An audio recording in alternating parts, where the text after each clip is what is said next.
بله تماشاوان هیجا ایرو شاندا انجمن اجتماعی کردی لسوریا انعکسن لقال سروك حكومة حريمة كردستان مسرور برزاني جويا روشا سوريا روشا نافشي هروها طيبة جي روشا كرد چار سريا روشا كرد لسوريا هاتية قوتو بيشكرن ابراهيم برو اندامي شانده و اندامي كوميتايا بيوندين دروي انعكسه و دستیا در نوستاندنان یا سوریه لاستودیا کردستان 24 میوانی منه بخیراتی که ابراهیم سپاس که ابراهیم جوینا ولگل سروک وزیر مسرور برزانی حبو مجار سرکی گود جوینه ده وگرتی درست چه بو؟ براستی يعني سپاسی مزنج جناب سروک حکومت رگ گهدانکی باش يعني دروشا سوري بتوايب تايبت روشا كردي وخلكي ميقل فيدري جده صالادي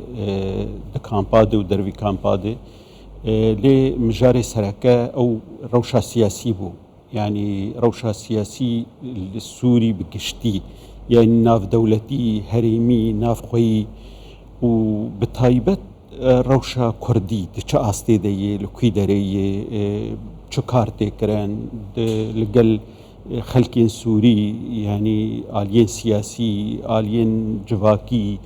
اف اخافتن براستي بفراهي هاتن کرن يعني جحما آلياده بهترجي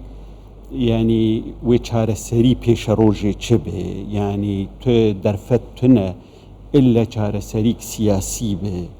چاره سريك آشتيانه به جناب سروك حكومتي تأكيد كر هجر يعني كرد بمين لسروي نارينا قدوي چار سريك آشتيانه سياسي دسوري ده بپاراستنا ما في ملتي كرد ين نتوي يعني ما في نتوي ين ملتي كرد دسوريا ده بپاراستن ده دستورا سوريا ده بپاراستن يعني بقشتي اف دروشا سياسي ده بجالي كي دجي يعني اف بيدوية خلقي ما يجو هنك تشت جريداين بحكومته في بوزارته هنك وزارة حكومته في او جي ماذا خاص كرج جناب سروك حكومته آلي كار بخلقي ما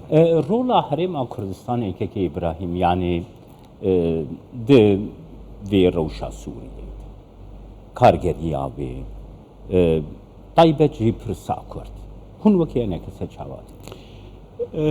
كاك جمال يعني تايبت مندي هريما كردستاني هي راست هريما كردستاني ندولته لجغرافيا هريما كردستاني جبوي سوري قلكي جرنجه يعني هريما كردستاني نقالي كي تشري سوريا ده هريما كردستاني دريكي سركي جالين ناف دولتي رج روشا سوري دشوبينن يعني چه شاندكي ناف دولتي چه امريكي به چه روسي به چه اوروبي به حتى شاند عربي بن هجر بخوازن تيكلي كي بهندر سوريا بكن بآلية اوبوزيسيون ربه بآلية قصدي ربه بآلية إداري ربه دفي شوباوان هرما كردستان درباس به جالي كي ددي يعني هرما كردستاني ج دسبيكا روشا سوري دي بخورتي لكيلكا ملتي سوري لكيلكا ملتي كرد لكردستان السوري جبو كارب آلي كارب جبوي ما في خواه جبولوجي يعني چه جناب سروك برزاني به چه جناب سروك هرمي به سروك وزير به روزانه خلقکی دبینن گه پیوندیوان براوشا سوریه هیه يعني جكيماي في خلقي قتين جبوي كامبا هولي جبوي اوي روجانه شاندك جدولتك كيتي وروشكي يعني تظن روشكي نا ارام لسوريا هي حمو الين ناف دولتي دشوبين يعني ودولة سركات يعني روسيا امريكا ايران تركيا او جي زانن سينوري هرما كردستاني سينوركي باش فر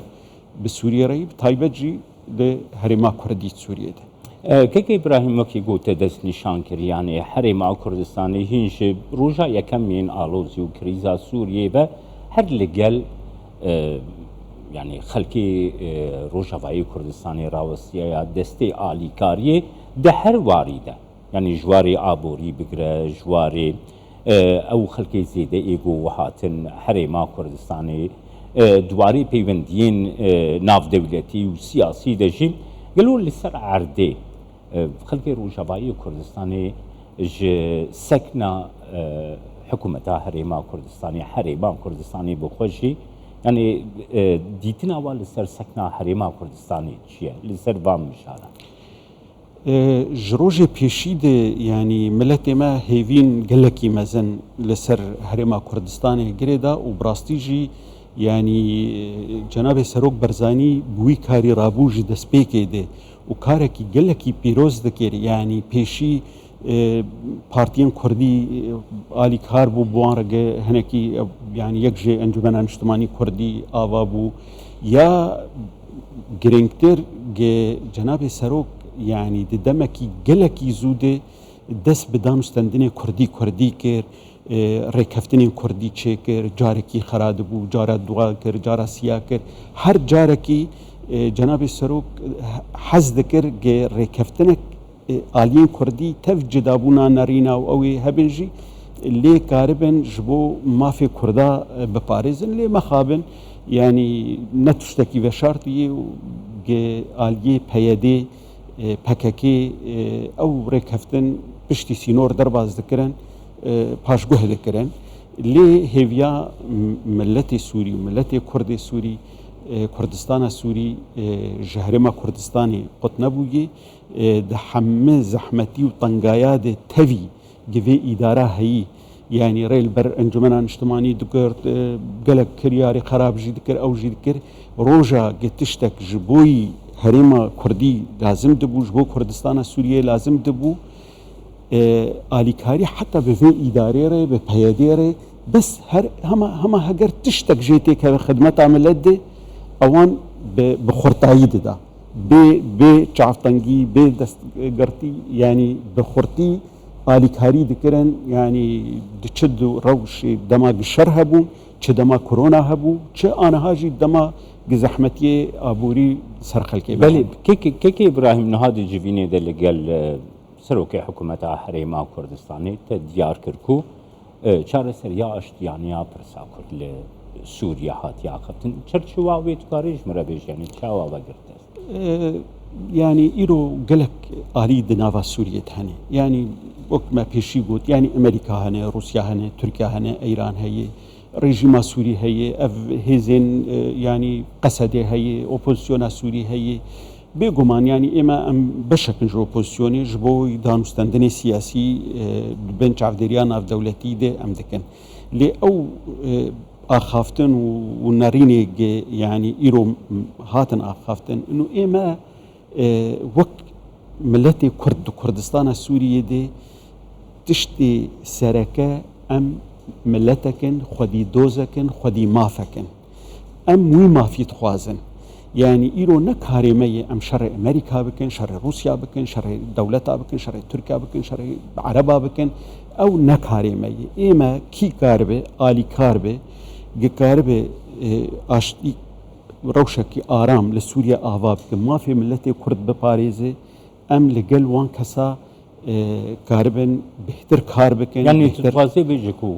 كيك ابراهيم كو ما دوزك رواهية دفي ميثودين مجي روابن يعني بيقومان يعني افرو شهان نابق اما تشتمان نزل البن يعني خلك كرابوي وحر ولاتك برجوان ما انا ولاتك درباسي سوريا بوني يعني امريكا حطاني روسيا حطاني ايران حطاني تركيا حطاني ولاتين عربة حركسك يعني او كوي برجواندي كوي يا جبو باراستنا سينوري خوي يا جبو امني خوي قومي يا جبو اناف دولتي حر يك برجواندي كوي هي ام ملتي دفرق ام قربانيات دن ام جين برجواندي خو نباريزن تيكليه خو بخلكير يعني ام نمونت بيجن يعني ايرو مثلا چقاس قرباني هاتنه دان چقاس خورتو كچه كردا شهيد چونه ما نبهستي ريكفتنكي سياسي لقل دولتكي كرانه حطانها يعني بيمانا ناف دولتي تشقاسي في 2015 للسورية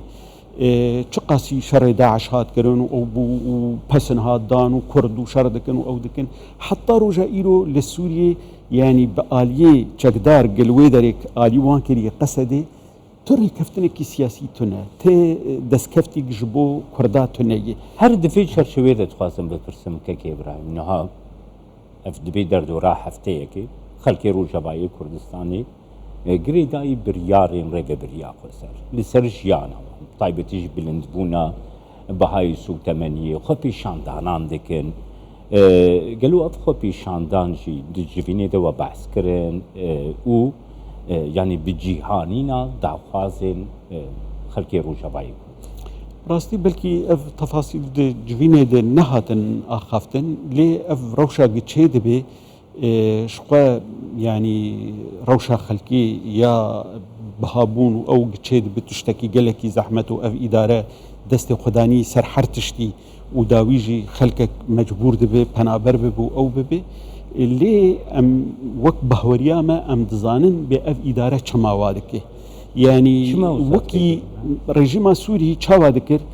يعني ما في ملتي كرد جبوي ما في خوينتوي وجبوي كاربن كيانكي خو او كي خو بكن ام مجول دكرن بهنك تشتي ثانوي يعني بمسألة نفوسي بمسألة نفوسنا ما سوري وايا أنا يعني بهذا تشتكي هي خراب تردكي يعني بلكي أو مسألة نفوسي صدي دهملتي كرت تعدل إدهات إيجي رجيمي جيستندبو إيرو وقتي بهذا ناني صدي صد خلقي يعني صدي نوتش خلقي قدكي دخواز خلق مجولي فانتشتا ببن يعني دش كرياري ودش تشتي قد 10 صالة وقرباني هاتن داني وخلقك ومحكمة بكي وجيب برسي تشكري تشجملتي كردراني تهرين فالا كر تا ايه تشكسكي مخالفي تا يا تقرت يا تبردا وان دركفن درفي ولات ويانجي خلقي قد تكرم قرباني وك مادكي قد شخور تجارتي بوان بكي براستي او يعني وبردوامي ببي وخلق نما قبول بكي سپاس یا تذكرم كي إبراهيم بيرو ميواني سپاس زور سپاس